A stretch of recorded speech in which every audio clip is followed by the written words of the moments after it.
প্রথম প্রশ্ন, একা নামাজ পড়লে কি একামত দেওয়া যায়? দিতে হবে। দ্বিতীয় প্রশ্ন, যে স্বপ্নগুলো দেখলে দুঃখ কষ্ট আসে সেই স্বপ্নগুলো জানাবেন যাতে সতর্ক হতে পারি। তৃতীয় প্রশ্ন, মহিলাদের চুল ময়লার ঝুড়িতে ফেলা যাবে কিনা।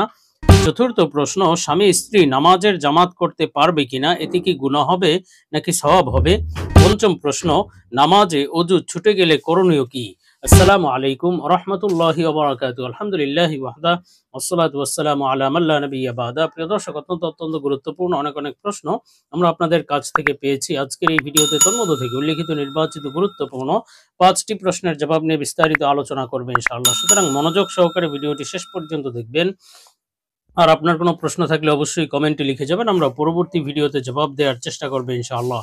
তো প্রিয় দর্শক, আমরা সরাসরি প্রশ্নের জবাবে চলে যাই। একটি প্রশ্ন ছিল, নামাজে অজু ছুটে গেলে করণীয় কি। দেখুন, নামাজে যদি অজু ছিটে যায় তাহলে এর দুটি সূরত হতে পারে। প্রথমত, আপনি জামাতে নামাজ পড়ছেন, এই অবস্থায় যদি আপনার অজু ছুটে যায়, অথবা আপনি একাকী নামাজ পড়ছেন, এই অবস্থায় আপনার অজু ছুটে গেলে কি করণীয় হবে। প্রথমত, জামাতে যদি আপনি নামাজ পড়ে থাকেন এবং সেই অবস্থায় যদি অজু ছুটে যায়, আপনার জন্য বৈধ হবে যে আপনি অজু করতে চলে যাবেন। যতটুকু নামাজ পড়েছেন এতটুকু রেখে অজু ছোটার সাথে সাথে আপনি চলে যাবেন অজু করার জন্য, এবং অজু করার যাওয়ার পথে এবং আসার পথে অজু করতে যাবেন, অজু করবেন, অজু করে আবার নামাজে পুনরায় এসে দাঁড়াবেন। এর মাঝখানে অর্থাৎ যাওয়া আসার পথে নামাজ ভঙ্গের অন্য কোনো কারণ আপনি করতে পারবেন না। কারোর সাথে কথা বলা, অন্য কোনো কাজ করা, এগুলো যদি না করেন তাহলে আপনার নামাজ এখনো বহাল আছে, এবং আপনি অজু করে এসে পুনরায় যেই জায়গা থেকে আপনি নামাজ রেখে গিয়েছিলেন ওই জায়গা থেকে বাকিটুকু পুনরায় যেটুকু ইমাম পড়ে ফেলেছেন অতটুকু আপনি একা একা আদায় করবেন, শুধুমাত্র রুকু সিজদা করবেন এবং কওমা জলসা করবেন, কিন্তু আপনি কোনো সূরা কেরাত পড়বেন না।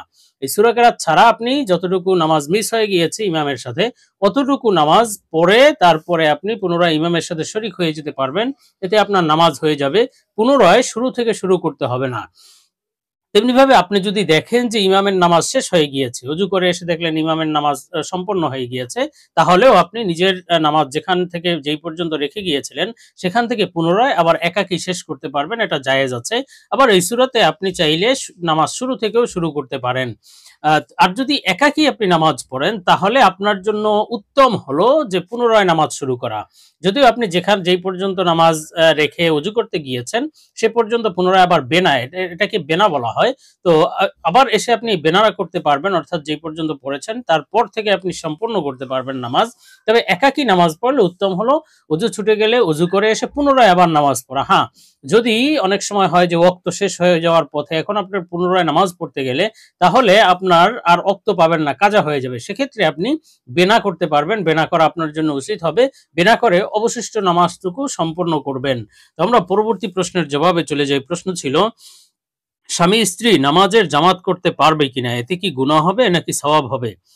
দেখুন, স্বামীর জন্য তো আসলে বাসায় নামাজ পড়া উচিত নয়, বা স্বামী স্ত্রী তো জামাত করবে হয়তো বাসায়, তো এইটা স্বামীর জন্য উচিত নয়। স্বামী তো মসজিদে গিয়ে তারপরে জামাতে নামাজ আদায় করবেন। হ্যাঁ, বিশেষ কোনো প্রয়োজনে কখনো কখনো যদি বাসায় নামাজ পড়তে হয় সেক্ষেত্রে স্বামী স্ত্রী জামাত করতে পারবে, এটা জায়েজ আছে, এতে কোনো সমস্যা নেই, এমনকি তারা জামাতের সওয়াবও পাবে।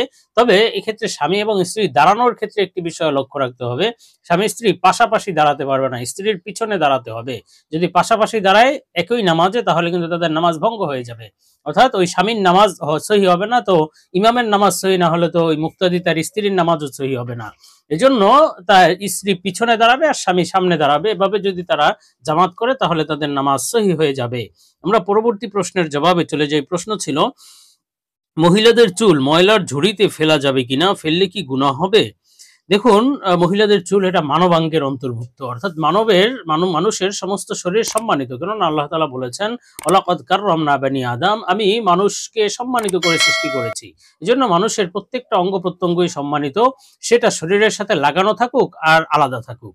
সুতরাং চুল যদি আলাদাও হয়ে যায় তারপরেও সেটা মানবাঙ্গ হিসেবে সেটা সম্মানিত, এটাকে আপনি অসম্মান করতে পারবেন না, বেইজ্জত হয় এমন কিছু করতে পারবেন না। ময়লার ঝুড়িতে ময়লার মধ্যে ফেললেন, অথবা এই বেজাগায় ফেলে রাখলেন যাতে তার পদদলিত হয়, বেইজ্জত হয়, এটাও আপনার জন্য করা বৈধ হবে না। এই জন্য এই চুলকে হেফাজত করতে হবে। নারীর চুলের ব্যাপারে আরেকটি বিশেষ লক্ষণীয় বিষয় হলো, যেহেতু মহিলাদের চুল এটি পর্দার অন্তর্ভুক্ত, মাথায় যখন থাকে তখনও এটা ঢেকে রাখতে হয়, এবং যখন এটা আলাদা হয়ে যায় তখন এটা পর্দার অন্তর্ভুক্ত, এটা পরপুরুষের নজর পড়ে এমন জায়গায় রাখা যাবে না। সুতরাং আপনি যদি ময়লার ঝুড়িতে ময়লার মধ্যে ফেলেন সেটা পরপুরুষের নজরে যেতে পারে। এজন্য উচিত হলো সেই চুলকে হেফাজত করবেন, এখানে সেখানে না ফেলে হেফাজত করতে হবে। হয়তো আপনি নির্ধারিত এক জায়গায় রেখে দিলেন, অথবা মাটির নিচে দাফন করে দিলেন, অথবা পানির নিচে ডুবিয়ে দিলেন, এই সমস্ত কিছু করতে হবে। ময়লার মধ্যে ফেলা যাবে না। আবার অনেকে চুল ক্রয় বিক্রয় করে, সেটাও করা জায়েজ হবে না। তো আমরা পরবর্তী প্রশ্নের জবাবে চলে যাই। প্রশ্ন ছিল, কোন স্বপ্ন দেখলে জীবনে দুঃখ কষ্ট আসে, সেই স্বপ্নগুলো জানাবেন যাতে সতর্ক হতে পারি।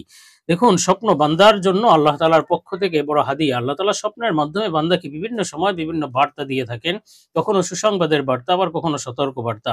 আর আল্লাহ তাআলা যেই স্বপ্নগুলো দেখান সেগুলো কিন্তু অবশ্যই সত্য এবং সহি স্বপ্ন, এবং তার ব্যাখ্যা সহি ও সত্য ব্যাখ্যা রয়েছে। তো আজকে প্রশ্নের ভিত্তিতে এমন কিছু স্বপ্ন সম্পর্কে আলোচনা করব যেগুলো অবশ্যই সতর্ক বার্তা আপনাকে দেওয়া হচ্ছে। জীবনে দুঃখ কষ্ট আসতে পারে, সেই স্বপ্নগুলো দেখে আপনার সতর্ক হতে হবে, আল্লাহ তাআলার কাছে দোয়া করতে হবে। এ সম্পর্কে আমরা আলোচনা করব নির্ভরযোগ্য স্বপ্নের ব্যাখ্যার কিতাব আল্লামা ইমাম মোহাম্মদ ইবনে সিরিন রহমতুল্লাহ আলাইহির তাবিরুর রুইয়া কিতাব থেকে। তো হযরত মোহাম্মদ ইবনে সিরিন রহমতুল্লাহ আলাইহি বলেছেন, স্বপ্নে যদি কোনো ব্যক্তি দেখে যে তার এক পা কাটা অথবা এক পা ভাঙা অবস্থায় আছে, এটি তার জন্য বড়ই সতর্কবার্তা। জীবনে দুঃখ কষ্ট আসতে পারে, এমনকি তার দুঃখ কষ্ট অর্থ সম্পদ নষ্ট হওয়ার কারণেও হতে পারে, তার ধন সম্পদ ধ্বংস হয়ে যেতে পারে, বড় সতর্কবার্তার বিষয়। আর স্বপ্নে যদি কোনো ব্যক্তি দেখে যে তার উভয় পা ভেঙে গিয়েছে অথবা উভয় পা কাটা, এমন স্বপ্ন দেখলেও বুঝতে হবে তার সমগ্র সম্পদ নষ্ট হবে, এমনকি তার মৃত্যুরও সতর্কবার্তা। জীবনে দুঃখ কষ্ট তো আসবে, তার কারণে তার মৃত্যু পর্যন্ত হতে পারে। তেমনিভাবে স্বপ্নে যদি কোনো ব্যক্তি দেখে যে তার কাচের পা, অর্থাৎ তার পা কাচের হয়ে গিয়েছে অথবা কাচের পা লাগিয়েছে, এই ধরনের স্বপ্ন দেখলে বুঝতে হবে এটি তার হায়াত সম্পন্ন হওয়ার আলামত তথা শীঘ্রই মৃত্যু আসার সতর্কবার্তা, তাকে আল্লাহ তাআলা সতর্কবার্তা দিচ্ছেন। আর স্বপ্নে যদি কোনো ব্যক্তি দেখে যে তার পায়ে ব্যথা করছে, এমন স্বপ্ন দেখলে এটিও দুঃখ কষ্ট আসতে পারে, সে ক্ষতিগ্রস্ত হয়ে যেতে পারে, সতর্কবার্তার বিষয়।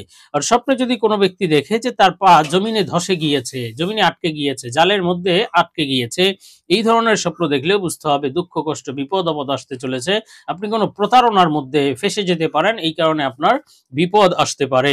তো যাই হোক, আমরা পরবর্তী প্রশ্নের জবাবে চলে যাই। প্রশ্ন ছিল, শেখ, একা নামাজ পড়লে কি একামত দেওয়া যায়, দিতে হবে? দেখুন, একাকী নামাজ পড়লে তাহলে আপনি একামত দিতেও পারেন, নাও দিতে পারেন, উভয়টির এখতিয়ার আপনার আছে। তবে আপনি যদি একাকী নামাজ পড়েন তাহলে একামত দেওয়াই উত্তম। যদিও না দিলেও আপনার নামাজ হয়ে যাবে, নামাজ হবে না অথবা বিশেষ কোনো গুনাহ হবে এমন নয়, নামাজ হয়ে যাবে। তবে উত্তম হলো একাকী নামাজ পড়লেও আপনি একামত দিয়ে নামাজ পড়বেন। আর যদি এলাকায় আজান না হয়ে থাকে তাহলে আপনি আজানও দিবেন, একামতও দিবেন। তবে যদি একাধিক ব্যক্তি নামাজ পড়েন, হয়তো নিজের সন্তান নিয়ে অথবা যে কোনো ভাবে যদি একাধিক ব্যক্তি জামাত করেন, তাহলেও আপনার জন্য উচিত হবে আজান একামত দিয়েই নামাজ আদায় করা।